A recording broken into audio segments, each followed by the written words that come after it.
Muy buen día, mi nombre es Brandon Emanuel Torres Rodríguez, estudiante de la carrera de Derecho de la Universidad José Cecilio del Valle.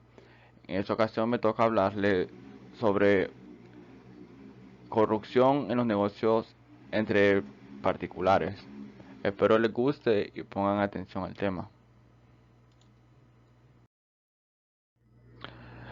El artículo 418 habla sobre corrupción en los negocios entre particulares. Dice, quien por sí o por interpósita personal consigue para una empresa mercantil, sociedad, asociación, fundación u organización o a titulares, socios, directivos o empleados un beneficio o ventaja indebidos a cambio de favorecerle a él o a un tercero frente a otros y con ello afecta gravemente a la competencia, debe ser castigado con la pena de prisión de 2 a 6 años, inhabilitación especial para el ejercicio de industria o comercio por el doble de tiempo que dure la pena de prisión y multa de la cantidad igual o hasta el triple del valor del beneficio o ventaja.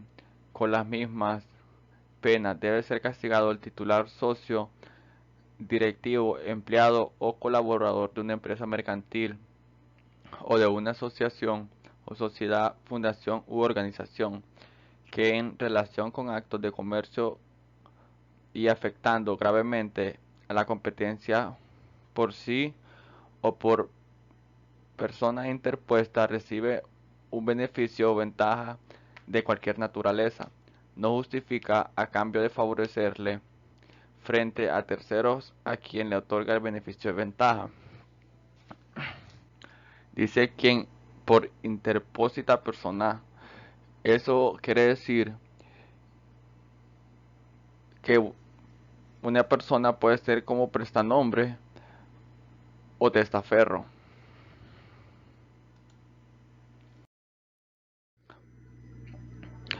El artículo 419 sobre la corrupción en el deporte. Lo dispuesto en el artículo anterior es aplicable en sus respectivos casos a los directivos, administradores, empleados o colaboradores de una entidad deportiva, cualquiera que sea la forma jurídica de esta, así como los deportistas, árbitros o jueces respecto de aquella conducta que tengan por finalidad predeterminar o alterar de manera deliberada y fraudulenta los resultados de una competición, prueba o encuentros deportivos o profesionales. El artículo 420 habla sobre la punición de actos preparativos. La conspiración, proposición o provocación para cometer los delitos previstos en este capítulo deben ser castigados con las penas reducidas en 2/3.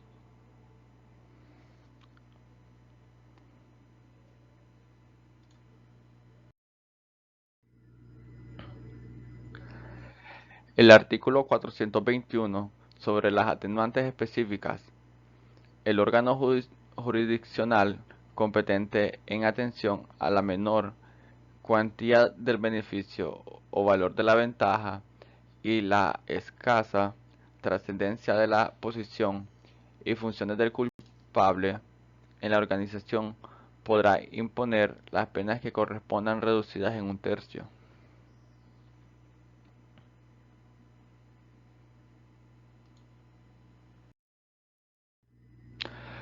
Delitos societarios. El artículo 422 habla sobre la falsedad de cuentas, información financiera u otros casos. Los administradores de hecho o de derecho en una sociedad constituida en una formación que falsean las cuentas anuales o información financiera u otros documentos que deben reflejar la situación económica o jurídica de una entidad de forma idónea para causar un perjuicio económico a la misma, a alguno de sus socios o a un tercero debe ser castigado con la pena de prisión de 1 a 4 años y multa de 200 a 600 días, así como inhabilitación especial por el doble de tiempo que dure la prisión. En caso de que se llegase a producir un perjuicio económico, la pena se debe aumentar en un tercio,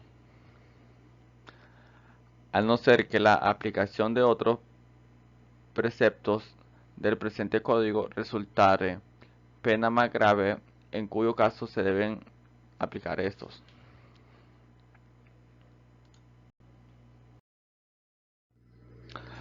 Artículo 423 dice sobre la gestión abusiva.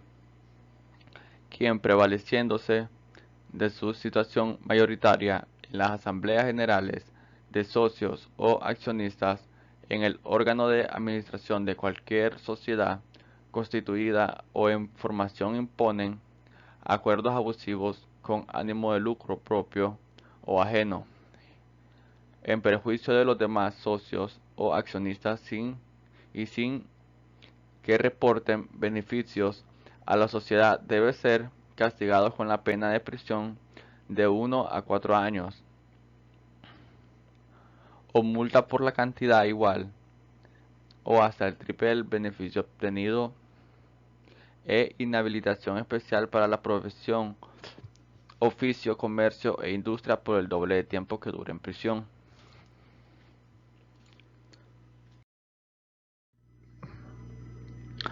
El artículo 424 habla sobre la obtención de acuerdos mediante la mayoría ficticia.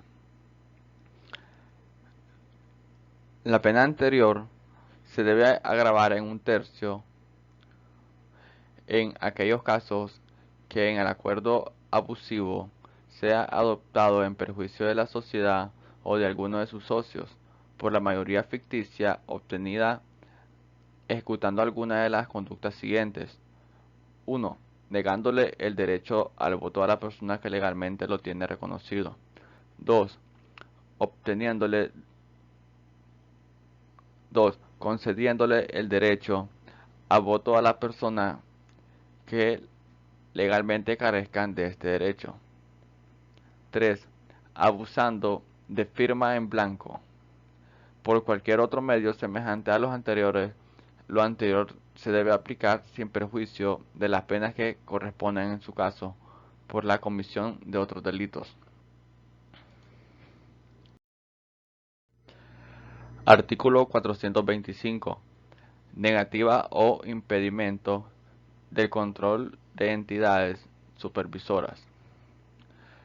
Los administradores de hecho o de derecho de cualquier sociedad constituida o en formación sometida o que actúe en mercados sujetos a regulación administrativa que nieguen, impidan u obstaculicen la actuación de entidades, órganos o instituciones reguladoras o de control o de las personas encargadas de estas funciones deben ser castigadas con la pena de prisión de 1 a 4 años, multa de 200 a 400 días, inhabilitación especial para la profesión, oficio, comercio e industria por el doble de tiempo que dure en prisión.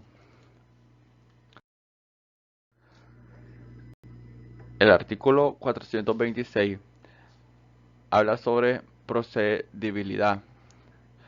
Los hechos descritos en el presente capítulo son solo perseguibles mediante denuncia de la persona agravada o de su presentamiento legal, cuando aquella sea menor de edad, personas con discapacidad o desvalida también pueden denunciar el Ministerio Público.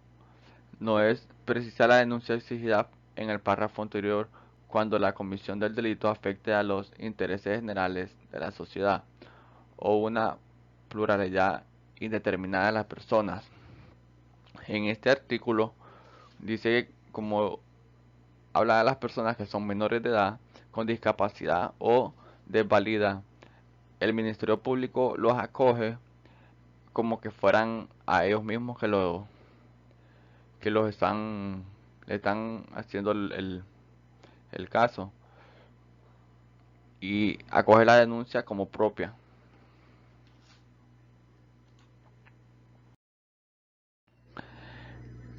El artículo 427. Concepto de sociedad. A los efectos de este capítulo se entiende por sociedad todas las cooperativas, entidades financieras o de crédito, fundación, sociedad mercantil o cualquier otra entidad que análoga naturaleza que participe de manera permanente en el mercado.